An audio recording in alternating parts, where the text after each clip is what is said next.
We're live. What's What's up, going on, everybody? folks? Got a guest on this week. Got Adrian from Scales and Tails over here. Yeah. Yes. So should be a pretty interesting and exciting episode talking about all sorts of stuff. Big All baits, sorts of magazines, everything. Yeah. Yeah. Yes. So if you guys have any questions in the chat here, hit us up and we'll make sure to touch on them. Fly. We had comments in here from 6:33 p.m. Yeah, right. People have just been chatting it up. We're getting after it. Ooh. Got all of our normal people in here. It's gonna tell us Frank, about the new ultralight. Dave, Scott. Oh man. Oh God. Here we go. Frank's starting early. Oh boy. Even though there wasn't, I saw something new that I wanted. Oh yeah, you looking at sales or something? No, that new. What was the new? It was in. I think it's a new SLX. What? They have another one? Really? I think it's like. Is it the SLX-A or something like that? And I think Why somebody did they need another? something like that. Correct me if I'm wrong. Somebody in chat saw it. I want to say it was Debo or something. Only they said it's a little bit better at throwing lighter lures. So I was like, ooh, because I need something for cranks. Do they make a SLX BFS yet, or is it just the Corrado BFS? No, not yet. Just the Corrado. No, they have a JDM one, I think. Mm. I'm 90% sure they have a JDM one, but yeah. But Adrian, would you be able to give us like a quick little spiel on who you are and what you do and everything for anyone who doesn't know you? Yeah, man. So my name's Adrian, guy behind Scales and Tails Media on Instagram. Host a podcast, just kind of like this one, but it's more swim bait related over the big bass stuff, big swim baits, that sort of thing. Also do a magazine. I got one right here. So this is the newest magazine, all swim bait related as well. So if you want to get into big swim baits or you're into big swim baits, there you go, man. If you're into swim baits, want to get into big swim baits, want to hear from builders that I've had on, want to hear how guys from New England catch fish or all over the country, all over the world. I've had some guys on from Spain. I had a guy on from Germany. Had a guy on from Japan that actually didn't speak any English. So I had a good friend as an interpreter. We went back and forth on questions and just everybody from all walks of life. If you like throwing swim baits or you want to learn something, the podcast Scales and Tails is kind of, I guess, a good spot to learn. And then the magazine's just kind of a cherry on top, I guess. It's a physical writing of what the magazine is. Usually have one or two articles from guys across the world. So this last issue, we had guys from Spain talking about catching bluefin tuna on swim baits. And we had a gentleman, Mr. Kaz, who's at Depths. I don't know. He works with Depths over in California, but he's originally from Japan, grew up in Japan. So he talked about the differences of fishing swim baits in Japan rather to SoCal where he is now. So like I said, we got everybody's included. We talked to all sorts of people here, hear what all the swim bait fishing is like all over. And it's just kind of a one-stop media place for big swim bait addicts, I guess. Nice. It's like everything you do is like very well done. It's like the magazine is like super polished. Everything is like it's. Brendan's not biased or nothing. Don't worry. No. Yeah, dude. I will say so that third issue you have, like in this fourth one, it got stepped up a lot. Like I downloaded, like I have Adobe Illustrator, so like they're actually like magazine. Okay. It's like actually laid out like a magazine now, and it's kind of a little more polished and refined. Kind of like nice. Just all sorts. I gotta check one of those out. Heck yeah, man. We got crossword puzzles, we got word searches, we got comics, we got all sorts of good stuff. Nice. It's super cool. Work. Where can we get those at? I got them. Well, I don't have them on my site right now, but sntpod.com. If you guys follow the Instagram, I do posts. I usually do drops just because it is kind of something that's a little expensive to do. So I do pre-orders and stuff, or I order a limited amount because unfortunately I can't afford to order 5,000 like Thrasher or somebody else so it just makes covering the bases a little bit easier, covers my butt a little bit. And people do enjoy. I always get followers and always get messages, and I'd love to be able to order one for every single person, but unfortunately it's not really how it works. So I do usually the week pre-orders and then close it down after a week, submit the order, and then I distribute them out to everybody who put in orders on the site. Okay. That's awesome. Right. Yeah. Yeah. And the artwork, I always love seeing like the artwork and everything. Like it's always like that's one of the most exciting things for me is that like I like that. Yeah. Kind of Thank you, like man. that. The next one, we don't have it. I don't have it set in stone yet, but I have it drawn up, and I gotta run it past Mr. Mike Buka to make sure he's okay with it because he's going to be the main headliner for the next one. And so we've got a good cover in mind. We just got to run it past Mike, and if it's all good to go, I'll send it off to my artist guy, and that'll be the next cover. Nice. That's super exciting. Yeah, it should be pretty cool, I think. One of my goals with having you on this show is to get Jermaine into big baits because you're from the North Country. You kind of like I'm already have I mean, but you're not like putting in the time with them. Come on now, you got. Jermaine, I tell you what, you can't get on the water. If you get yourself one of these right here, he has one. PK, he has one. You got one. Oh, dude, you're almost there. I'll tell you what. This is how you need to set it up. You need to get yourself a little V-tail. Tell you what. Send me your address, and if I have spares, I'll send you something. Little V-tail right here with this little short bill. And dude, you fish it. You fish it like a jerk bait. So this I've caught. I almost had 15 pounds for my biggest 3 fish one day in like a matter of like 45 minutes in April in the snow in Michigan. So you bomb it out there, cast it. Yeah. What I usually do is this is a slow sinking model. It doesn't really sink slow enough or sink fast enough. I'll crank it down like 4 or 5 cranks, and literally you get it down to wherever you're going to go, and you just give it little reel pops, and it'll sit there and it'll go. It's called dead walking a TK, and man, I tell you what, it is a cold water killer. There's nothing else that I would fish in cold water. 40 degrees, you'll catch fish on it, man. It's something else, man. It is a special little bait. The TK actually won a lot of money in a bass. What was it?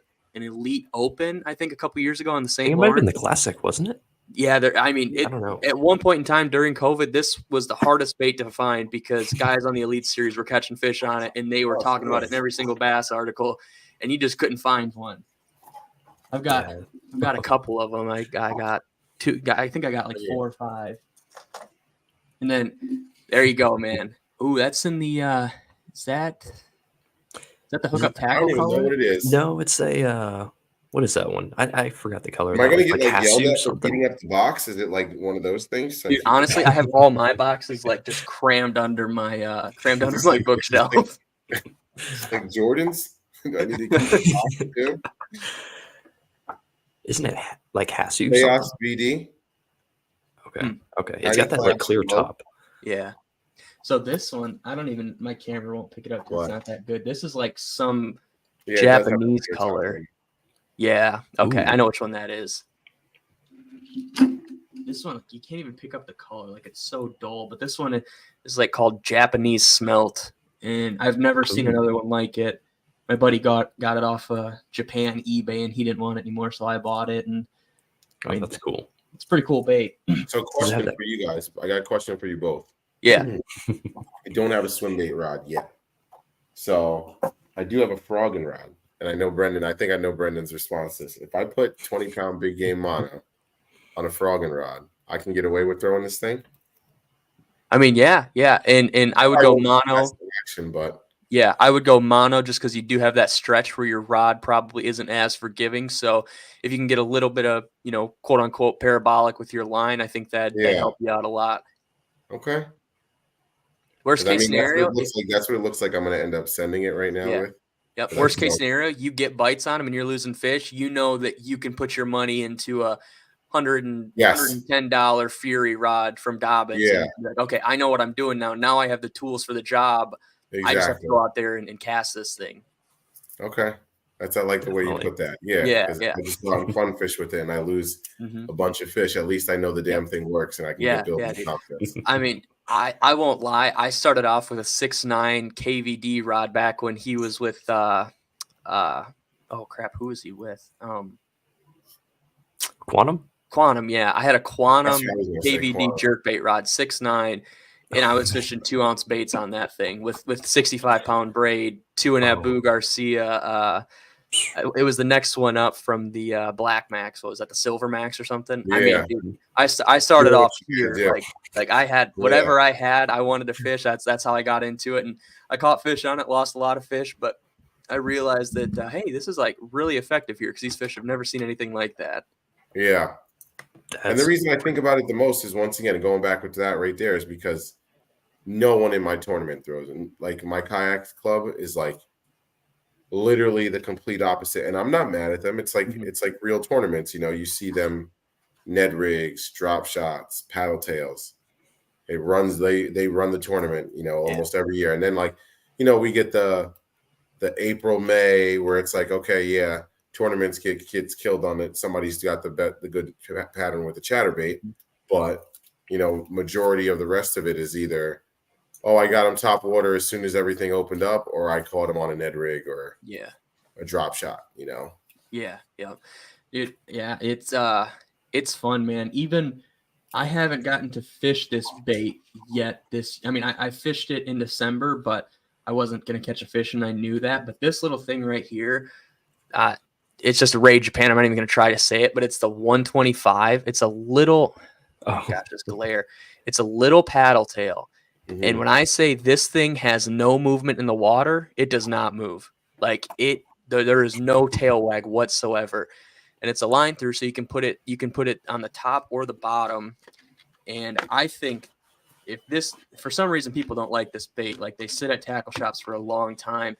But if you go top hook on this bait, you can drag it around like you would a rise or a dark sleeper. And I think I'm gonna hammer the smallmouth with it. And I mean, dude, when I say the tail barely moves, I mean, when you reel it in the water, it like that, if that, there's like nothing to it. That's wild. Yeah, I think cold water smallmouth and even warm water, I don't think they really care if there's any sort of movement in their lateral line can pick it up. I think they're going to hammer this thing. Yeah. Man, that's interesting. I've never seen a bait like that, a soft bait like that doesn't have like any action. That's interesting. I wonder if that's going to spark like a new line of like other baits out there. Dude, this, like, the hookup tackle had a bunch of these in stock, and like nobody wanted them. And I understand why. It's like not a very desirable thing, but it's just it's as finesse as you can get with a swim bait. Yeah, that's weird. I mean, like in the cold water, if you're like dragging a big like 10-inch Hud like super slow, I mean the tail's probably not even kicking. Right. You know, it's probably just like flopping around if you bump into rocks and stuff. So I guess it makes sense, you know, for like a smaller bait like that even. Yeah, if you're dragging it. It's either gonna be a really fun bait, or this one was actually gifted to me from a guy in Japan, so I'm gonna have to fish it just because I wanna. He saw me post about it, and I asked him about it, and he's like, "Oh yeah, I'll send you one." And so he sent me one. I'm like, I gotta catch at least one fish on it now this year. That's super cool. So we got some questions rolling in already. We've got JP asking, what is your preferred TK setup, rod, reel, and line? Well, I'm gonna sound a little biased here. I work with a rod company, Leviathan Rod. They support the podcast and stuff, but even unbiased standpoint, biased standpoint, whatever you want to say, Leviathan makes it's called the Omega series. It's their swim bait lineup. The Omega Finesse medium heavy. I think it's 1 to 4 ounces, and it's an expensive rod. I think it retails for $350. I have a discount code, and it's, I think, like scales 20. Yeah, I think it's like $310, or maybe, or like it's somewhere like a flat 300 close with shipping. And that is the lightest swim bait rod I've ever picked up. It's got a long handle. I had mentioned the Fury earlier. The Fury is a really light rod, but the handle's also about this long on it. That's one reason I don't like it. I can't tuck it up underneath my shoulder. That Omega medium heavy has, I think, a 16-inch handle. It can sling a bait. It loads up really, really well. And it's like you're fishing an oversized jerkbait rod. It's a slick rod. So that's usually the rod that I'm going with the TK, the medium heavy. And then the reel is just a Corrado K200, nothing too fancy there. And then the line, I'm going to sound kind of crazy, but the homeless fisherman, Mr. Marshall Arnwine, kind of turned me on to using light lines. So I fished 14-pound on everything this year for the TK and a bunch of smaller glides. So it's a little risky if you live up north and you don't want to, and you don't have confidence with breaking off on pike or have a lake with a bunch of hammerhead pike. Critters. Yeah, wouldn't suggest it. In previous years, the other 3 years that I fished the TK, I did it on 65-pound braid, no problem. That's how I caught my PB, was on 65-pound braid on that same exact rod and reel setup. So doesn't really matter. I use co-poly 14, and then I mean, it worked. I didn't break off any fish this year, knock on wood. Probably run, 15 or 17 this coming up year, just because I plan on fishing in a little bit of slop. But I mean, I can't complain from what from my results this past year with that. Heck yeah. And I will say this, you were the person, well, you and Byron Childers are the two guys that got me into Leviathan. And those are the only swim bait rods I use now because they're like that much higher above everyone else's. Yeah. Like I've tried all of them. Yeah. I mean, they're good. For anybody who doesn't know, yeah, they're custom rolled NFC blanks. So they have their own rod recipe that they roll up there in Washington. I think it's like Seattle. The North Fork Composite Company rolls all their custom blanks. They write the specifics of what they want. They'll pick a rod blank that North Fork has, and they chop it up, or they say we want it to taper off a little bit more at the top. I mean, they come up with this rod formula, and that's where their blanks come from. So they're custom rolled for Leviathan. So I always thought that was pretty cool too. Heck yeah. Yeah, check out one of those. Dude, they are a slick rod, man. How's the warranty? Yeah, if you can find somebody local to you and kind of meet up with them and just hold one, and you'll pick one up and you'll be like, okay, going from a conventional rod, you'll be like, okay, this is a little bit heavy. But if you, like I said, biased, unbiased, whatever you want, if you pick up another swim bait rod, you're gonna be like, wow, this thing is pretty beefy. Even like an A-rig rod, you're gonna be like, wow, there's a lot of meat behind this rod. You pick up a Leviathan, man, it's a feather. I mean, they make that finesse rod, and I think it weighs like 7 ounces or something, and it's 1 to 2. It's like designed around the TK. That's a pretty crazy rod too. I mean, their stuff is just, the craftsmanship is on point. You're gonna pay for it, but I mean, if you treat your rod right, I mean, I don't even treat my stuff very nice, and I've not had any problems with it. And it's a gift that keeps on giving, Yeah. Like whenever I first fished the Citizens on that rod, like I was like, oh, is that a fish? And I was like, oh no, that's like a stick or like a pebble. Like I was just like, holy cow. It was, man, it makes a big difference. It's pretty cool. It's crazy going from a production rod, like a standard production rod, to a quote unquote custom production rod where it's like a small in-house company. You can tell a difference. I mean, that was like my 4th or 5th actual swim bait rod, and I'm like, wow, I don't know why I've been wasting time with some of these other rods that I've had. Yeah, it's incredible stuff for sure. Ooh, Dave knows what's up. He said he switched to all Leviathan rods last year. Oh yeah. Yeah, I remember him sending pictures of them. Well, Jermaine, whenever you come down here to visit, you'll be able to hold as many as you want, and you can test them. Test each and every one of them. There you go. That'll definitely work out. I might have one by then. Maybe, I don't know. I've got the Dirty Dragon too that I got to go pick up from a guy I bought it from locally, and that I think that's like 8 to 16 ounces or 8 to 14 ounces or something. And that thing, 14 ounces. Yeah, that's for the mother and some other stuff, and so I'm pretty excited to fish that because how much does that thing weigh right there? What I've heard is that it slings this thing like nobody's business. So I'm pretty excited for that. I'm how much on the lookout for one. For this one, how much does it weigh? I think it's like 10 ounces, somewhere around there. I'm looking for one right now, like a used one, because there's none on the site right now for this. The Beast Glide 10 ounces. I don't even know if I've ever thrown anything that's an ounce. I mean, oh man. I think no, that's not true. I put the Citizen in the water. Okay. Yeah. That's the Citizen, an ounce and a half. Yeah, maybe a little more. Yeah. They might with the hook, with the weight of Beast hook, they might be like close to 2 ounces, I think. Somewhere around there. Yeah. A 6-inch one anyway. It's pretty cool though. And Citizen feels real light after picking up a hard bait. Sling this thing. Oh, that's funny. Oh yeah, there we go. Oh, somebody's got a birthday in here. It's their 16th birthday. It's my little cousin. Oh heck yeah. So yeah, Brendan, you should give her a custom bait. I'm sorry that I don't have any on me right now. Pick some off the wall behind you. I mean, I'd love to. I mean, no biggie. Grab some off the wall. We'll be all right. To go. Question: best color in a Depths 250. Ooh. Mm. Oh, I don't have mine up here. We'll say I've done all my damage on the Depths 250 and the cotton candy pink shutterfall from Japan. It's gonna sound silly, but that thing is a Oh, man. smallmouth killer. That thing slams smallmouth, and the largemouth lose their mind just as much. Dude, that's insane. Like the pink one, like of all the colors Yeah. that you had, like the pink Mhm. one. Yeah, insane. pink one's a killer. But if Hey. I had to pick, like if I could go up and pick one out of Coyote Bait and Tackle in California, I'd probably get the Butch Brown Stocker Trout one, not the one on Tackle Warehouse, like the original one with the less. It's more of a matte finish. I think I that's gotcha. the color. I think that's the color I'd pick. Or I don't know, the That's carp pretty one's sweet. hard to pick too. That one's a staple. So up in Yeah. the air. There's a couple I'd pick from.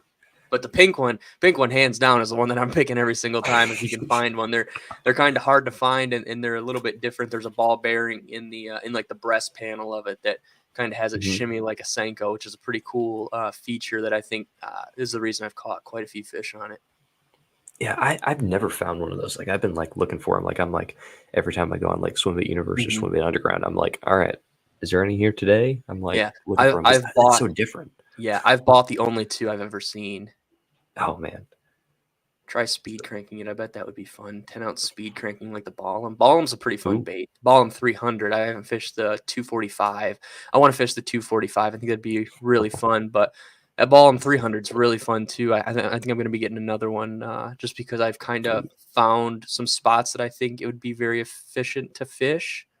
So That's interesting. I've never owned one of those. Like, are you burning that thing in, or are you like slowly reeling it? see, it's been a while since I had one, but Mhm. it's kind of like a bull shad or like a flea shad. From what I've seen or what I would do, I'd burn it really fast and stop it, so it kind of kicks out, and Yeah. then I pick back up and then kick it back out again. I think that's kind of how I would go about it. But the guys in Japan, they like slow roll them, they burn them, they do all Yeah. sorts of stuff over there. It doesn't. I don't think it really matters over there much. What's his name? Shimano Satan, I think that's the guy Something like that. who did or who created or Designed kind of it. designed it, grandfathered the Balam. I've always called it the Balam. I know people call it the Balam. The bland.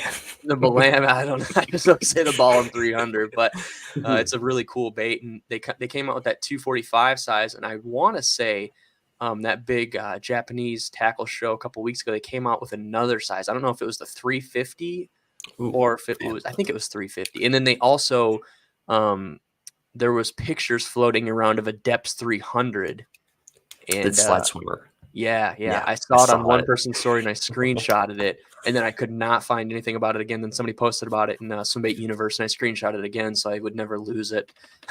I did. I screenshotted it whenever I saw it on the Yeah. Osaka show kind of deal. Yeah. That I'm really excited. I've got to get one of those. It's probably going to be 8 ounces, I would assume. Yeah, it's gonna be a heck of a bait. that's Yeah. so nuts. Dude, I will say if you have the right rod, it's like fishing a jerkbait on a jerkbait rod or like a jig on a jig rod. Like Yeah.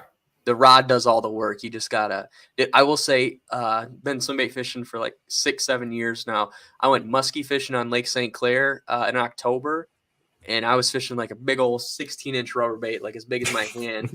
And the rod I was using was like 25 to 40 ounces, and it was 9 foot, and it was so thick it telescoped down to like 7.5 foot, and then you pulled it up at the handle.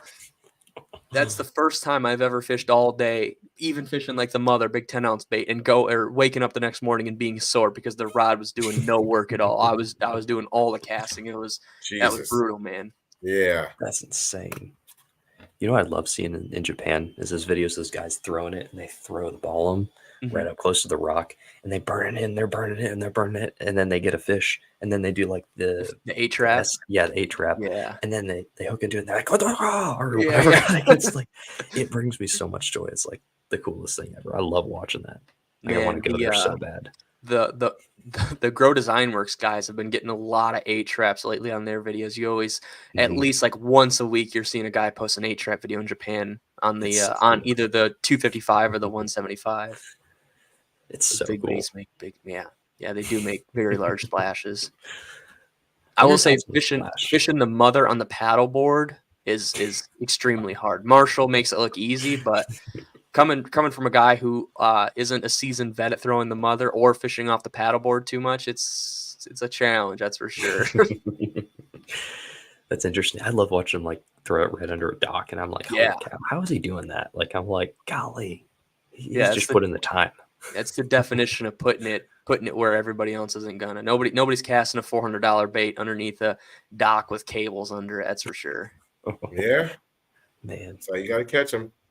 Man, braver man than I am. I mean, I've done some stupid stuff with baits, but casting up under those big docks with cables and stuff. I mean, Marsh lost a mother last year, like 20 feet down, and I remember he dove for it, and I don't remember if he got it back or not. But oh man, man, Twenty's that's scary not right bad. there. I guess you can swim that 25 feet.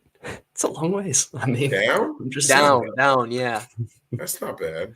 Oh man, I'm buying another bait. As much as I wouldn't want to, I mean, I don't know if I'm doing it, but I'm just saying. Like the way I think about it is, I'm 6'5". So that's only like what? 4 of you. It's You're only down 4 of me. Yeah, that's what I'm saying. So if you think about it, like swimming, that's like Yeah, 4 or 5, and then okay, now I'm touching the bottom, and then once you get to the bottom, it's like a feel. And when you think about it, when you kick off the bottom, you're gonna get like 3 body lengths. Yeah, Hmm. man. So in my And then you're going to get hooked in that bait, and it's going to be hooked to like the tarp on the bottom of the lake, Yeah. and you're going to be stuck down there. No, chill. I'm crafty. Oh man, here we've got gators, so there's no way I'm doing that. Yeah. That's it's not going down there. But Yeah, I'm scared. I'm scared of what's that. up, Cuda? I've lost a lot of baits in my day, but I've never felt the need. Okay, I say that I've swam across the river for one because it's not made anymore, and I almost went down halfway through on my way back. It was not fun. It was also October, so the water was freezing cold. That's not good. No. That's not fun at all. I stripped down and I swam across there, and I set up my phone to record myself. So if somebody found my phone, they know what happened to me. It was bad. It was bad. Oh man, Got the bait back. I got across, and I looked back across the river. I said, "Oh my gosh, I got to go back now." You're just like, I'm going to stay here and make a little fire for a sec here. I was gonna say you're a good man. I might have figured it out, know how not to get back, and then go around. Yeah, I thought about running back to the house and getting the kayak, but it was like way down this steep hill that you had to climb down, and I was like, "I'll just send it." Yeah. It's one of those things. Like by the time you get back, something's gonna it's gone. It's gone. It's Mhm. full send now or no. Yep, exactly. Commit to it or not, and it was really stupid because I've lost baits a lot more expensive than the one that I had casted off. But I was like, oh man, that was a gift. I really want it back. You ever notice that you do like really silly stuff for baits that like might not be the most expensive? Yeah.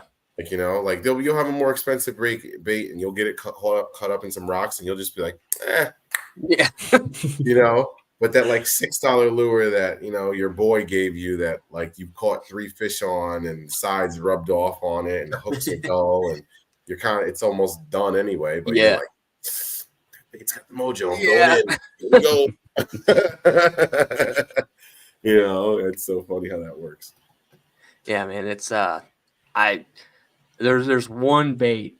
I actually have one. This one's retired, but there's one bait. This bait right here. I've had very many models of this bait that I've casted off like 10 or 11 of them, and I've gotten a new one every time. And I just retired this one because I broke it. But this is the first one I've ever retired because all the other ones are in the bottom of Lake Michigan. So that's so cool right there. What is that? Tell us how you fish that thing. This is a Fish Everything taxi trout. So it's big trout imitator bait.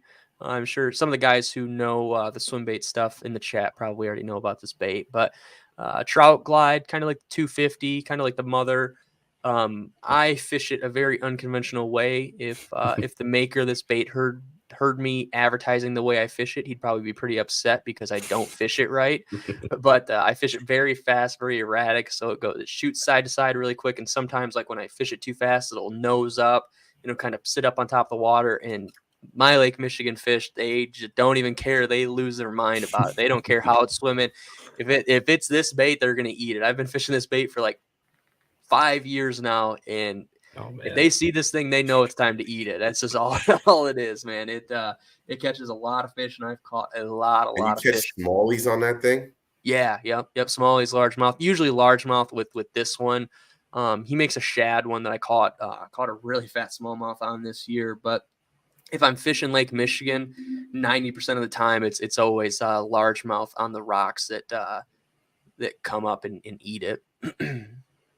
Yeah, it's a sweet bait. I've yet to get one of those. I almost grabbed one on the last time he dropped them on the Mhm. website, and I was like, Mhm. I'd rather have another 10-inch taxi shad. So I Yeah. got one of those, and I was just Yeah, like, the 6-inch missed taxi out. shad I had quite a lot of luck on. This past year was a fun little bait to kind of learn and fish. Yeah.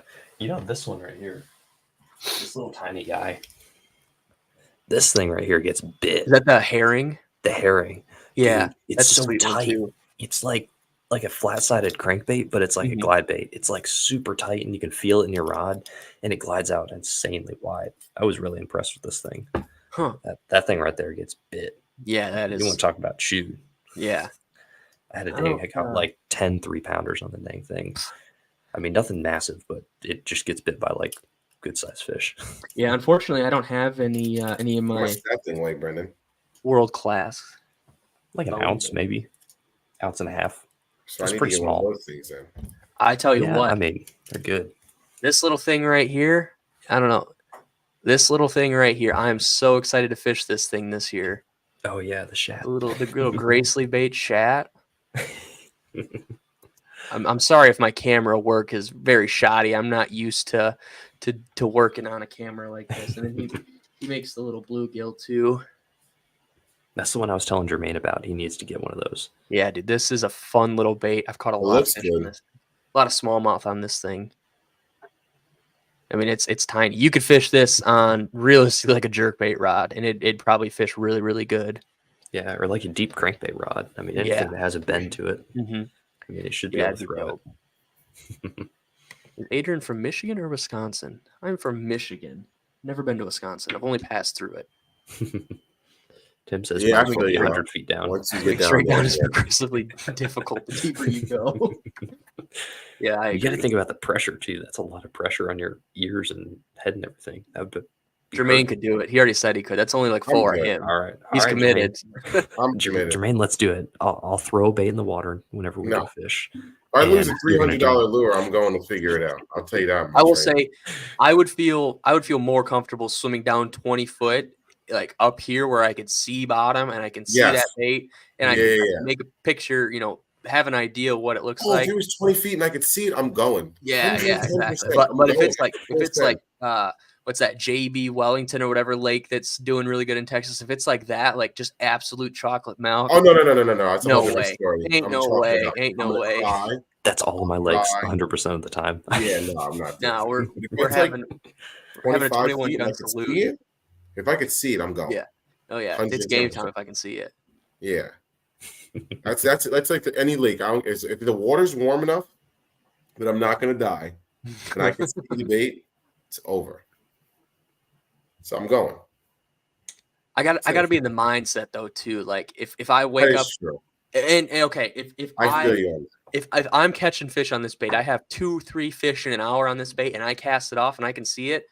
There's a strong chance I'm going in for it. But if I've been fishing for 2 or 3 hours and I just haven't had a sniff, that's a sign that I need to tie something else on. I'll just go buy another one off of Facebook when I get home. I mean, that's just how it is. Yeah. Yeah, I've never gone diving for a bait yet. I mean, I haven't lost a ton of them, but I mean, I've lost quite a few. I knew it. I could tell he was a Yankee with the cold water talking Canadian accent. Yeah. My accent used to be a lot worse, believe it or not, a couple years ago when I lived up at home. What's up, Tyler? Yes, I am. He's getting into Yes, all he the is. swim baits. Yeah, he's going to be getting 6 Hinkles next.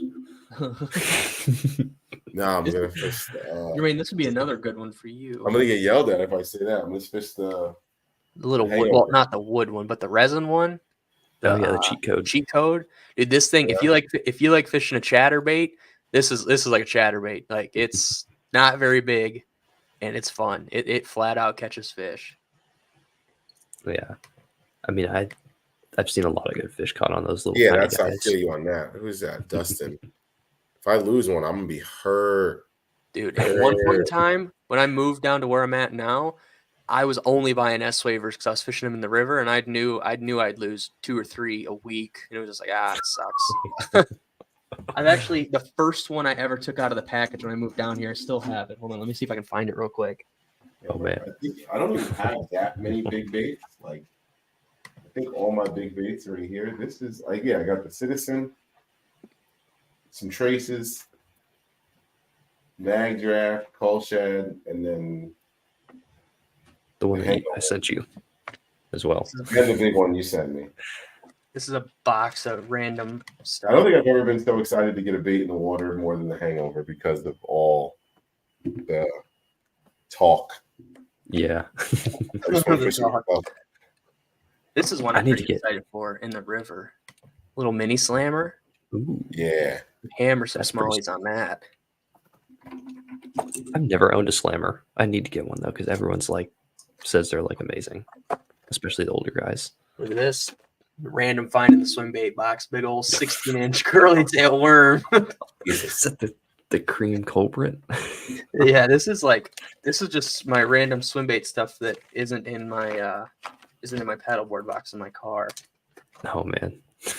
This is I don't know. So when I had a Japanese guy write for the magazine, he sent me a care package, and I sent him some stuff, and I sponsored a Japanese tournament, and he sent me. This bait has clearly caught a lot of fish on it, so I don't know why he sent it to me, but it's a 3-piece Roman-made negotiator with a custom billy put into it. Ooh, that's interesting. I mean, this thing is beat up. I was like, you didn't have to send me that, and he's like, oh no, my wife doesn't fish it anymore, so figured it'd be cool for you to have. I'm like, okay. That's so cool. Have you seen the soft lip ones? Yeah, those are really sick. This was the first. Cool. Oh, my camera's not going to pick that up. Oh man, look at that rash. That was the first S wave I had, and I actually bent the thick hooks out on it. This thing caught a lot of river smallmouth. It's not too beat up, but this thing caught a lot of fish. That's pretty sweet right there. Oh, here we go. This was the smallmouth killer. This was the original taxi shad, or no, this was when it was the paperweight.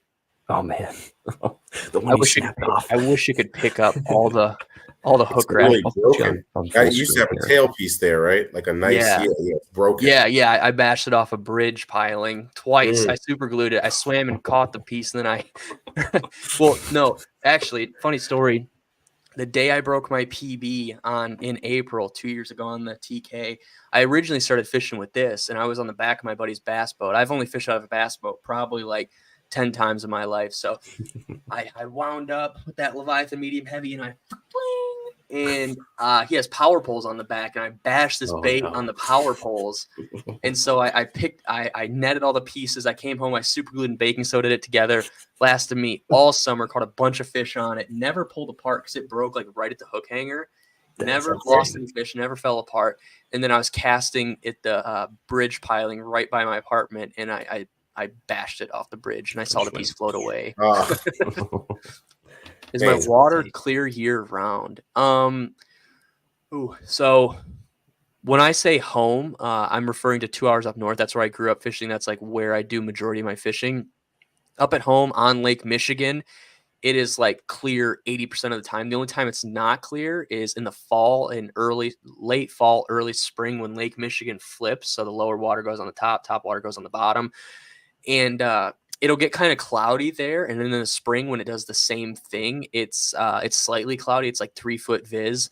But in the summertime, I mean, it's 20, 25, 30-foot visibility. And that's my ideal swim bait conditions. I know many guys would not agree with that as their personal preference. But if it's clear and I can see my bait, I'm going to be catching fish. I cannot stand dirty water. Dirty water scares me. It's my you would hate it here. It's like if there's a phobia for dirty water fishing, that's what I got. Oh, man. I can't do it. You're not afraid of spiders or snakes. It's how are the fish supposed to eat my bait if I can't even see my bait? That's what I always tell myself in dirty water. Oh man, I just got colors that show. I just got a small clutch swim bait. I actually have 2 of those too. Josh sent me 2. Hold on, I'll grab those.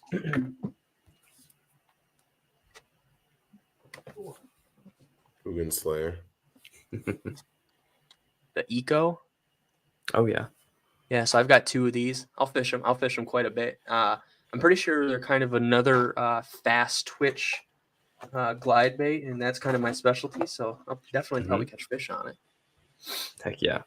Yeah, those little baits always get bit. They're A few questions here. Adrian, do you Oh, file yeah, the much S waiver? No, I did not put that much time into my baits. he's losing them too much. Come on now. I'll be honest. If I get a production bait out of the package, I just take it out of the package and I fish it. The only time I That mess hurt Brandon a little bit. the only time I mess with split ring pliers is if I buy a bait from somebody and it doesn't come with hooks. I do not switch hooks out unless they Oh, break. man. I don't not just keep fishing. Yeah, whatever works for you. I always change them out to those bronze gamakatsus. Those ones, the round bends. I don't know. I just think it matters to me and the fish. I think anyway. But I had some like ST66s on this taxi trout, like some big old silver thick boys. oh, And these those ones right things, here. those I've things got were 'em. sticky.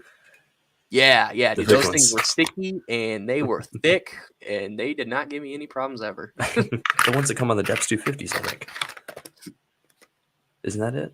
I think they come stock on the Depths 250s. Yeah, it's something like that. I'm not sure. But Oh, there's a lot of questions coming through here. yeah, there is. Yeah. Golly. You ever fish for river smallies? And what are some of your favorite big baits? Oh, yeah. So if I open up my window, you guys could actually hear the river. I live right on a river. My apartment complex is right on the river that I fish. Favorite big baits for that. The Mag Draft 5-inch is a killer for smallmouth in the river, but good luck finding some because they're very hard to find for whatever reason. That Gracely Gill is a fun one, and then the S waiver, cheap stuff that is readily available because I'm pretty careless. So if I cast in a log jam and I lose the bait, I want to be able to have another one in my backpack and not have to scour Facebook or Swimbait Underground to find the bait. So if they're readily available and I can order them off of Amazon, or not Amazon, if I can order them off of Cabela's, then that's what I'm doing, especially in the river because I know I'm going to lose stuff. This is my favorite for moving water right here. That bull shad. Is that wake. the 4x4? No, it's actually the wake. I used the 4x4. I broke the lip off of it, and I just haven't had time to make another. But this one right here, the wake. I love the wake because it has a different float than the 4x4. I think it floats a little harder, sounds a little different. It's also a little lighter, but I think it goes over cover a little bit better than the 4x4, or at least shallow cover. But this is the one right here for like any moving water. That's like my favorite thing right there.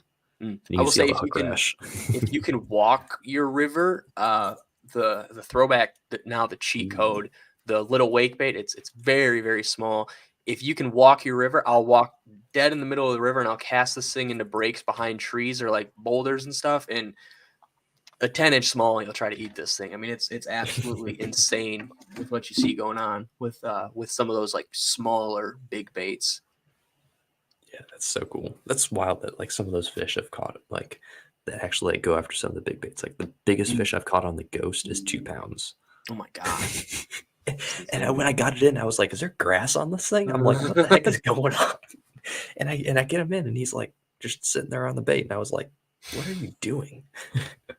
Yeah, TX agrees with you, Brandon. I don't think I would know how to fish if the water wasn't dirty. LOL. Same here. Yeah. That's all you guys, man. Yeah, definitely. I I definitely lean towards cleaner water. Bay to Knock? No, I actually live in the Lower Peninsula around Traverse City, Manistee area. That's where I call home, and that's where I cut my teeth. Do I use a live scope? Never ever. Not on the paddleboard. Not on the paddleboard. I'm scared if I use it. I have a very addictive personality. If I use it, I will never go back to not fishing one. If anybody's ever ice fished, growing up as a kid, never had a fish finder, ice fished all the time. Got treated one time by a friend and got to watch him fish with the fish finder one day. And I'm like, oh my gosh, this is life-changing. You're telling me I don't have to sit here for 2 hours and catch one fish. I can fish 25 different holes and catch a limit of fish with this little fish finder. I need one. And since then, I've never been able to ice fish without a fish finder. Man. Yeah, I would like to try a scope. Maybe one day. It's got to be a great feeling when you go, ooh, oh, he's coming up. Oh, he's coming up. Oh, I've got his attention. Oh, I got it. Like I understand where people are coming from. I want to do it so bad. I do too. So bad. I do So too. bad. So bad. I'm not saying I want to do it all the time. I think I'm in the same boat as you, where I think I'd get addicted to it and be like, okay, I want to do this all the time. But I want to do it. I will say, I was listening to another. It was like a hunting podcast, and they were talking about how it's completely out of left field, but it has to do with forward-facing sonar. They're talking about how states, like when mechanical broadheads or like how the arrows would light up after you shoot them and stuff, how certain states like automatically banned those because they knew that there was going to be capabilities later in the future that were going to kind of blow it out of proportion. So they wanted to take stuff slowly. And the current state of bass fishing, I think if they would have done that, like on the pro level, like you can only have, one screen or you can't, whatever it may be. I feel like we wouldn't be where we are today with such a huge polarizing movement of team forward-facing sonar or team not forward-facing sonar. Yeah. So I don't know. Yeah. If you have it and you can fish it, go ahead. But I don't think you need it. I think the multiple screens is getting a little excessive. Yeah, dude. Like I guarantee some of the Japanese guys, like Taku Itu, he's gonna have Taku Itu and what's the other guy's name? Kenta. Yeah, I feel like Kenta's going to have a wicked setup, like 4 or 5 graphs on the front and 3 on the back type thing. He's going to have like 8 screens on his boat. Yeah. Oh, man. Yeah. And they're all 40 inches long. Yeah, as I was saying, they're bigger than the TV I have in my room. I have a 20-inch TV in my room. That's what I was going to say. How long until they get the like nice little cool 32-inch? Dude, there's a company who makes, what do they make, those 24-inch ones or 26-inch ones? It's like this big, and it costs like $6,000. Absolutely insane. Smoke them if you got them. I will say, like forward-facing sonar or not, the one thing that I think it'd be fair for is ice fishing. That would make ice fishing so easy. You could hammer crappie ice fishing with that thing. I watch ice fishing videos, and if you like it or don't like it, if you watch an ice fishing video, you'd be like, wow. If I don't like the cold, if I think ice fishing's stupid, I would go out with forward-facing sonar because that just looks like such a blast. Yeah. It's pretty. I mean, I know they banned it in musky fishing. Yeah, because the guys who lost like 4 or like had never won one, they won like 3 or 4 in a row because they were the only boat that had Garmin. It's just crazy. It's insane, like how much of an edge it can give you. And then you see like John Cox not use it for the entire season and just dominate. Like it's just insane. So what I think was pretty cool. Oh, go ahead. Go ahead. You're good. No, you're the guest, man. Come on now. Go. The Australia Murray cod scene. If you guys want to see some drama, there's a page on Instagram, a meme page from Australia, and how polarizing of a debate this is in Australia is. It makes us over here look like toddler play. In Australia, it's legit a problem in Australia because those Murray cod are going to stop eating in like 2 years, and you're never going to catch a Murray cod again. Those things, if you drop something in front of it, you're going to eat it. And that was the whole, from what I know, that was like what made it fun was blind casting and lucking into putting one past or putting a bait past a fish. Now you see a fish, you cast that, you're going to catch that thing. I mean, they're aggressive like a muskie and like a bass. And if they see something, they're going to eat it. And being able to pinpoint cast, you make 10 casts on the day and catch 6 fish. That's kind of, I see the fun getting taken out of it right there. I mean, don't get me wrong, fighting 40-pound, 40-pound Murray cod would be a blast, but it's like, oh man, the hunt-esque of it is kind of taken out at that point. I remember John B had like a bunch of videos about going to Australia and fishing for Murray cod with like giant spinner baits and stuff. Like that was like super cool to watch. And it wasn't like, all right, we're going to catch them today and we're going to catch them today. Like it was like, all right, we caught one here. We like at the end of the show, they caught one and all that. Like it wasn't like lights out, like kind of like you're talking about.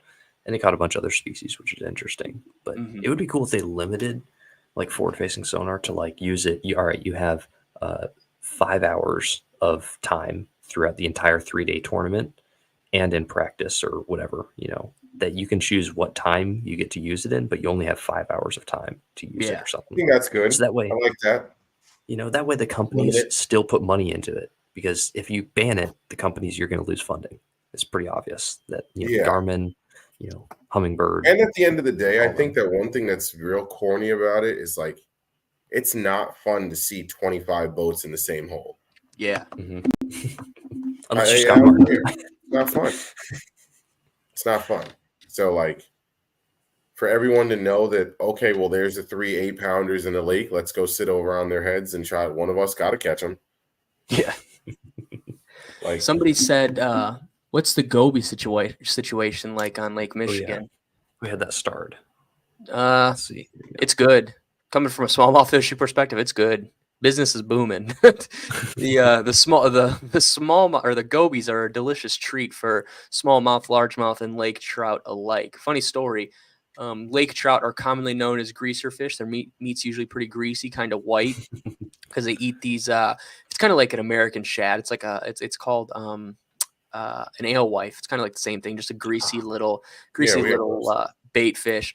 And the alewife population has gone down so significant in Lake Michigan that the coho salmon, steelhead, and lake trout had to kind of shift gears to survive. So they started eating gobies, and that has actually turned the lake trout fishing, or not fishing, like if you eat a lake trout 3 years ago compared to now, you would claim it's a different fish. It makes the lake trout a lot more edible, and like I said, I think it is unfortunate that we have them here, but I think it has made the fishing very, very good. Mixed with the light winters we've had the last 2 or 3 years, there's a reason that you're seeing a lot of 7 and 8 pound smallmouth caught up around Grand Traverse Bay on Lake St. Clair. I would not be surprised if Michigan breaks the 9.25 pound smallmouth record this year, and even that 10 pounder that was caught in Canada that was caught in Canada last fall. There are definitely fish like that on Lake St. Clair, and I would not be surprised if somebody caught a 10 and a half pound pre, post, or during spawn. I would not be surprised at all. That's so insane. Like that big of a smallmouth. It's just insane. Like didn't he catch a 10 and then another 10 at that same day? The same guy that caught the record. I know they caught some 8s and stuff. That kid, from what I know, I've had some friends who went to college with him and fished with him competitively. He's always on them. There's actually a guy up in Grand Traverse Bay. What was it? His top 5 smallmouth this year went like 44 pounds or something. Maybe it wasn't quite that much, but I mean, he caught, I think it was 45 over 6 or something ridiculous this year. Jesus Christ. I mean, the guy is just an absolute mega hammer. He works with mega bass respectably, and he just is always on fish. He was catching fish in December, like Christmas Day. He was catching 6-7 pound smallmouth because we still had open water, and he was just so dialed. That's insane. That's super cool though, that you could be like so dialed into one like specific area that you're fishing like that. I would just take like one year to be that dialed. That's so sick. Yeah, if you look up Colby, Cobi on Instagram, his page will be the first one to pop up because he's world renowned. I swear. He's got like 30,000 followers, and you just look at his page, and you're like, this guy has got it figured out. Colby Pepterino. I don't know how to say his last name. Known him for a couple of years now, and he's always on him. Yeah, that's wild. Oh, I followed him before. I'm looking at him right now. Yeah, he's got some wild smallmouth stuff. Yeah, he is on him. Cool. Isn't he in Idaho? You're thinking of Joey Walton? No, who's the guy in Idaho? Is it Joey Walton? No. He works with Megabass, doesn't he? I cannot think of his name. No, the guy I'm talking about lives up in northern Lower Peninsula, Michigan. But is it Joey Walton? Is that the guy who lives in Idaho? Or is that a elite guy? Wait, how did you spell the other guy's name? Coby? Cobi. Cobi. Okay, I put IE. Okay, Kobe. Yeah, he is a hammer. Yeah, Joey Walton is. That's the guy that you're thinking of, I think. Okay, the smallmouth guy. Yeah, he's not an elite guy. Dang, he's got some big fish. Yeah, he's gonna break the state record for sure. I'm surprised he hasn't. He's fishing like on crappie jigs. He's tying like his own hair jigs on like spark shad, or maybe not spark shad. Maybe he's a 6 cents guy. Yeah, he's a 6 cents guy. He catches a lot of good fish. Who's Oh, that? man. That Joey Walton Joey guy in Walton. Idaho. I think so. What are your thoughts on that monster jig? That 10-ounce or the 10-aught one. Byron Yeah. told me about that a couple months ago, and he told me, and I was like, "Wow, that's pretty big." And I saw a picture of it, and I said, "Wow, that is really big." thing is massive. I have absolutely no confidence in a jig, but it is a very cool bait. Like if it was I could fish a swim jig, but outside of like a mop jig and stuff, I don't think I've ever caught a fish on a mop jig or any other Really? jig. Yeah, I got to. give him the I don't glide know if he's bait. watching this or not, but don't get angry at me. I got to hold it at iCast Oh, that's sweet. before anyone else saw it, and I was like, "This is it." Like you hold it up, and it's like, oh, it's like that's the jig made for like the 7 and 8 pounders. Like you catch good ones on jigs already, and then you're Hefty. like, this is like the deal right here. So I'm gonna get a bunch from black and blue ones, some shad colored ones, and I'm gonna. I would throw love on to some see wild someone stuff. catch something on that thing. Got some massive craws for him too. Oh, that's So, cool. Yeah. Cavalier craw. You see people putting swim baits on the back as Dude, like as a trailer. Yeah, Have you seen Cave Baits, the Dweller? I have. Yeah, It's pretty sweet, isn't that's it? a pretty sweet bait. Question: my It's uncle has a wild. cabin off the Little Manistee. I tell you what, if you want to catch some trout, fish the Little Manistee. I'm gonna fish it with some glide baits this year, and I think I could hammer some brown trout. Yeah, we'll go Man. fish, especially because if it's in like Irons Wellston area on the Little Manistee, that's like right down the road from my parents' house. We'll go hit up the Lake Michigan. Vogel's the man too. I He's the plan one to who try sent. to out there this year. I got to go see him and Debo. Mike Vogel sent Jermaine that Tiny Clash. Yeah, he's that. Yeah, my boy Vogel's how I got that Tiny Clash. You know, Heck yeah, man. he's one of the OGs. Yeah, Vogel. I know I always see his name pop up on Instagram, and then I think even orders. I remember. I'll like look at packing slips, and I'll remember the name, and then I'll just continue packing orders. It's a lot of orders you got to pack, though. I will say, throwing a big glide on Lake St. Clair. We caught a 7-pounder on a dark sleeper, the 7-pound largemouth on Lake St. Clair on a dark sleeper. We almost scraped up 30 pounds that day. Only time I've ever fished on Lake St. Clair, and I don't know if I can ever go back. That's insane, dude. Yeah. You got to go back. Yeah, you got to go break that. Man, I don't know. That was a blessed day. We were catching 6.45 pound smallmouth, 7-pound largemouth. I mean, we weren't even culling fish because we were just catching mid-4s and they just weren't big enough to cull. I mean, it was a crazy day, but it was like, man, I got spoiled that trip. Yeah, you don't get too many of those now. That's like once a year kind of deal right there. It's insane. Yeah, man. It's like I'm like, oh man, it was like in April too. It was a wicked day. Wasn't expecting to catch much. And we go out there and we hammer them like that. I'm like, oof, I don't know if I can come back out with you guys next year. Why do I feel like Lake St. Clair is not that big? Okay, like I'm looking at it on a map right now. It's like I'll get some fleck for it.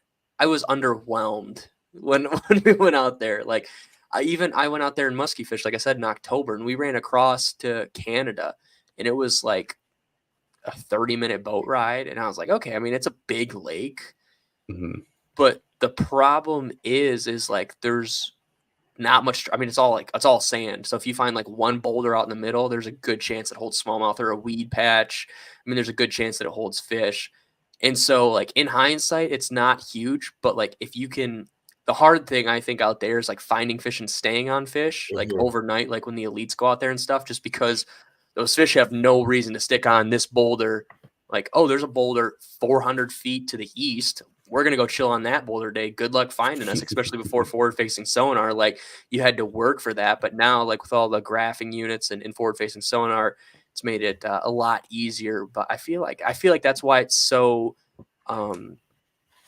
it's like it's not uncommon to see an elite guy go out there and catch 20, 25 pounds every single day. It's like, wow, that's really impressive. Don't get me wrong. You got to get those fish to eat, but I mean, you're just headhunting in there. If you can find one rock, you're going to find fish on it. You're going to have to cull a couple fish, but I feel like if you're seeing them out there, you can snipe them. Yeah. All right. I probably got to get up there then. You need to go drive on over there. What's your grundle situation looking like for bowfin this year? Oh, I'm locked in. Oh, I'm man. catching them all, dude. That tiny clash will catch them. That Really? actually, They'll bite that? yeah. Where'd it go? That's insane. This one, if you can see, I've got a bunch of lead on it, so it Mhm. sits down like this, so I can Okay. sink it down to them and catch them. That's But insane right there. they'll also eat the Grace League gill. They will hammer this thing like nobody's Really? business. That's so crazy. Your granola are like so different than mine here. Yeah, That's so dude. weird because like they only eat anything on the bottom. Like if it's on the bottom, but they like a slow fall. So like people throw like big 10-inch lizards here, weightless on the river. It's the weirdest thing ever. But they'll catch like 50 of them in a day. It's insane. If I catch 50 of them, I would. Yeah. They say this.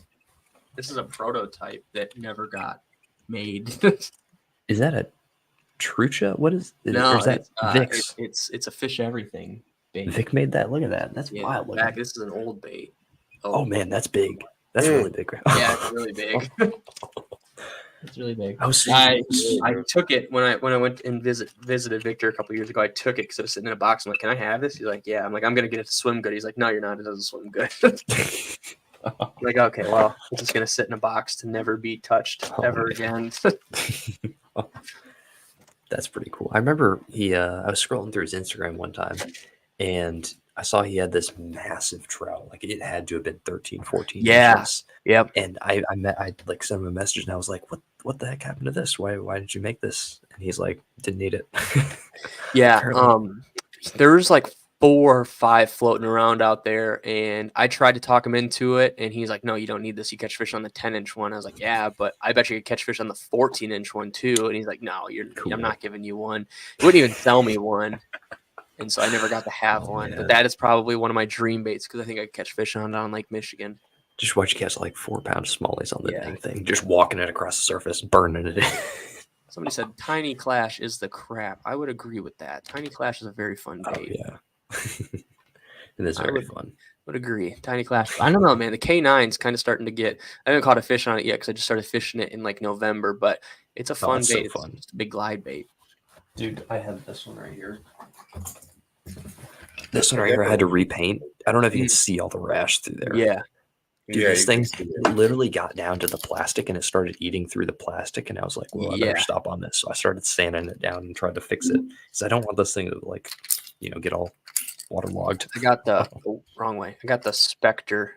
Ooh, that's a good color. But this was a gift from one of the DRT guys. So this is a bait that I fish, but I'm kind of reluctant to fish. I'm like, I don't want to lose it, but if I tell him I lost it while I was fishing, then I don't think he'll be upset. That's pretty good, though. Yeah, but Brendan, you might have to get with my man Donald Brown over here. He said he's been making baits about 12 years. What'd you say here? My man Donald Brown, I think he's new. I haven't seen him in the chat before, but he said he's been making baits for about 12 years now. Oh, man. So you must know some things. Dang. Yeah. It's a long time. You guys can probably chat it up for a while. Runs a shooting star. That's pretty cool.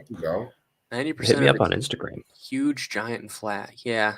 So it's like 12 feet deep all the way across the lake, I'm pretty sure. Oh, that's so weird. That's such a weird lake, I guess. I mean, it's just St. Clair you talking about? Mm-hmm. Dude, you could touch bottom like easy. You cast the bait off, you can get that thing easy, no problem. Yeah. All right. Hey. Sounds like my type of lake. Man. Let's see. I think I got a few more comments here. Oh, here we go. Yeah, Greg here asking, do you ever Donald, fish? Oh, wait, we already asked this one. Yeah. Yeah, I scrolled all the way down to the bottom, so now it's just updating, so I don't even remember. I'll see a question and I'll start to talk about it. Well, thank you, Donald. Thanks. Good to have you, Donald. I do want to ask Marshall this. I haven't gotten around to asking him this. Didn't he throw the mother on 15-pound test? Yeah, Marshall's crazy like that. What on earth is going through his brain? It might be 17. I don't know. He's still crazy. Light. That's still light. Yeah. He fishes it on Corrado 300. Yeah, I want to say 17. Wow. It's insane right there. I mean, that dude, he's a little crazy sometimes. Yeah, he's wild. Man, that's actually who I got my ghost from. Yeah, because I actually funny. We were talking about that in the group chat, and I was like, "Marshall's got a lot of baits." Marshall's like, "I don't have that many baits." And I sent a picture that day that you had messaged him to buy that ghost, where all of his baits were like spread around him in the van. Mhm. I was like, "No, you did have a lot of baits, Marsh." Yeah. Oh, man. Reminds me of a giant farm pond. Yeah, I feel like it's pretty accurate. Oh, yeah. Giant Maybe farm no pond grass. Crazy. with some cabbage patch and some rocks. And it's just giant smallmouth and largies in there. Yeah. And muskie, dude. Muskie. I think you catch more muskie than you do largemouth out there sometimes. I've yet That's to pretty tango cool. with one, but the day I do is the day I catch a muskie. Damn. Man. 10 hours for me to get over there. Ooh, that's a long time. It's not crazy. Like, spend like a week there, and then that makes it worth it. Is it faster to go through Canada? No, it's an hour longer, actually. Oh, wow. Yeah. Ooh, have I tried any monster bait development baits? I have Ooh. not. I've met him once, had him on the podcast. He was actually the Japanese gentleman who we had to have a translator for. But Takamura is a very cool guy. He's offered me a bait, but I politely declined because he spends way too much time on his baits just to give him away as gifts. But his baits are very, very cool. The Eden 7, the Eden 8, the Bug Mhm. Rock, just all super, super cool baits. And I think he has a very bright future. I mean, I know he does because you Yeah. you can't buy his baits. His baits are the new Hinkles, pretty much. Yeah, It's man. kind of wild. That golden shiner he came up with or posted the other day, that Mhm. is, It's pretty sweet. or emerald shiner, or excuse me, Mhm. whatever The it was called. green and That, silver. yeah, that was a sick color. Yeah. I love his bug rocks. Those are Mm. killer baits. I've got 2 in the bass pattern, and I want to get an Eden 8, but I kind of want to wait for the 9 because I feel like I'd use that a little more. Yeah. So, Do you have a waking one? A waking I do bug rock? not. I do Both not. crank downs. Are they any good? Have you not messed with them? The only person I know that has one is Jason Carroll, and he doesn't get to fish a whole Okay. ton, but Yeah. I feel like somebody else I know has one. And I mean, Okay. it's just a little morsel of a bait. I feel like wake bait probably hammer some fish on it. Yeah. Most of the wake baits that I fish are kind of mine usually, but I've got a few that are really good. Like some of those 316 ones. Those are. I'm a 316 nut.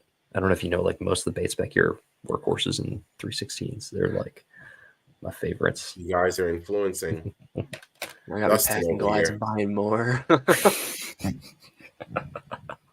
Oh man. I will Oh, and say- Dustin. Oh, go ahead. I got to meet Mickey. He's a really cool guy. I know. I Based want to on- meet him so bad. Based on internet persona, if you've never badmouthed him, he's a pretty cool guy. He Yeah. loves Marshall, and he ended up becoming to love me. And I was like, okay, that's cool. Yeah. I'm not gonna be That's mad so that you cool. like me. I really want to meet that dude. He seems like an interesting character. He's a very straight It's- shooter, that's for sure. Yeah, I like that. I like that about someone. I don't like fluttering around everything. Never heard of that before. Who is he? John Dream Cho- Express Lures. I'll look him up real quick here. Dream Express Lure. 10 Horse Monty knows who he is. He says he's the man. Lures. He probably Okay. makes like the fuzzy. He's probably the guy who makes the fuzzy dice or something crazy. You don't know his name, but you know his bait. Does anyone fish? This is a good one. Brendan. Okay. Anyone Let's fish see an this. 8-inch grub? Ooh, Where'd that one go? I own some. I don't fish them though. This counts as a grub. I guess you could say that counts as a grub. Like the little 60-inch curly tail. That's close. That's I mean, it close. is just not fat and short. Yeah, I don't get me wrong. I like fishing a big bait, but just the little hook on this thing is like, Yeah, that's You a gotta little. I'm have a fishing fish. some large baits too. What is that? An ounce? What is that? I put Ounce 1.5 and a half. ounce, 6-ounce jig head with skirt on 8-inch grubs. That Mm, sounds like a musky snack. I Man. can see a muskie going all over big that. fellas. That's pretty cool. I'm gonna need to find some of these. That's pretty sweet. Well, he makes them, I think. So you Oh, might that's be able cool. to get with him. That'd be pretty interesting. That's a good question. Do you throw follow-up baits for when your big baits when you draw them out? No. When I go fishing, I bring one Really? rod, and that's the big bait rod. Okay. Um, Man, All right. So I will say, like when I go out and my buddy comes with me, he usually fishes like a ball jig with like a little 2.8 inch Kitech.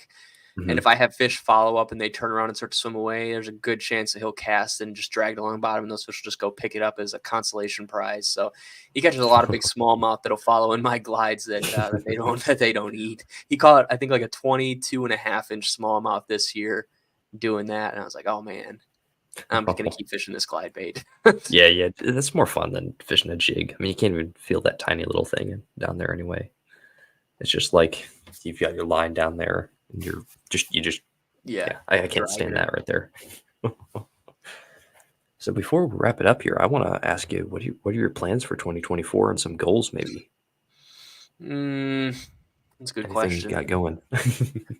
Gonna keep up with the magazines. Got a lot of cool stuff lined up with that. Distribution in Japan, Germany, and then Spain. So Europe will be getting magazines that I don't have to worry about shipping.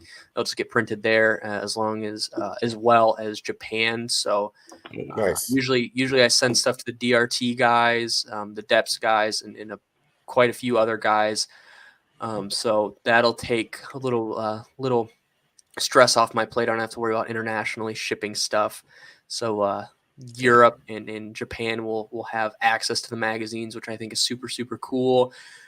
I want to be able to fish a little bit more. I cut back on the posting schedule. I was doing every Monday and then every other Thursday, which was like 7 or 8 episodes a month, which was a lot of recording on top of being the main person behind the magazine. It's a lot of editing and just staring at my screen. So I cut back kind of for a mental health thing. I bought myself a truck, and I'm actually going to pick up a camper for it on Saturday. So I'm going to be able to kind of be off the grid for a couple days at a time and fish some little mud puddles that I've had my eyes on for the past year or two that get stocked with trout. So hopefully fish a little bit more, become more efficient with my workload on like I said, recording and doing the magazines and stuff. And then I don't know, just mainly fish a little bit more than I was able to last year. I think last year I maybe got out like 10 times throughout the whole year. So it was kind of like, oh, I'm not doing anything today. I don't care if it's going to be a good day of fishing or not. I just want to go out because I haven't been able to go out.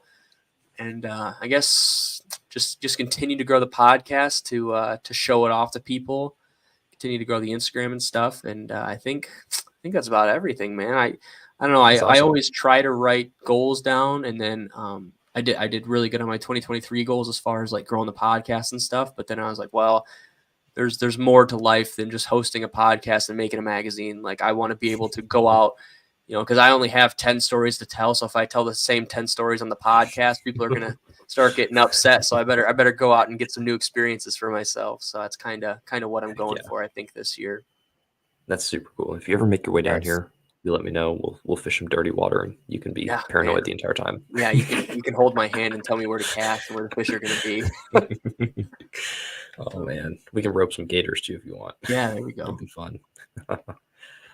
Jermaine, you got anything else for tonight? No, I was trying to find Donald Brown's page so we can see his baits. Yes, I would like to. We'll get around to that. Figure out that. Donald Brown, hit me up on Instagram. I'm Brown Baitco, or my email brownbaitco@yahoo.com. There you go. Hit me up. We'll talk. So, well, Adrian, I left all your links in the description below. If you want to shout out anybody, shout them out now. Leviathan rods. If you guys are looking to get a swim bait rod, like I said, best biased opinion, but best swim bait rods on the market. Literally, I do get affiliate, but I am affiliated with them. But I'm serious. They're the best swim bait rods out there, especially if you want a light parabolic rod and you want to fight the fish and not feel like you're fishing with a broomstick. Definitely check those guys out.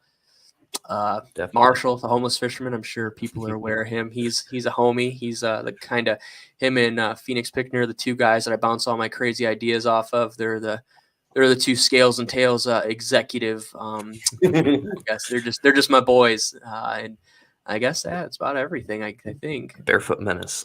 yeah, exactly. Barefoot Menace and Phoenix. I don't know. Phoenix is just the guy. Phoenix is just the guy who catches good fish. I don't nothing too crazy about him, I guess.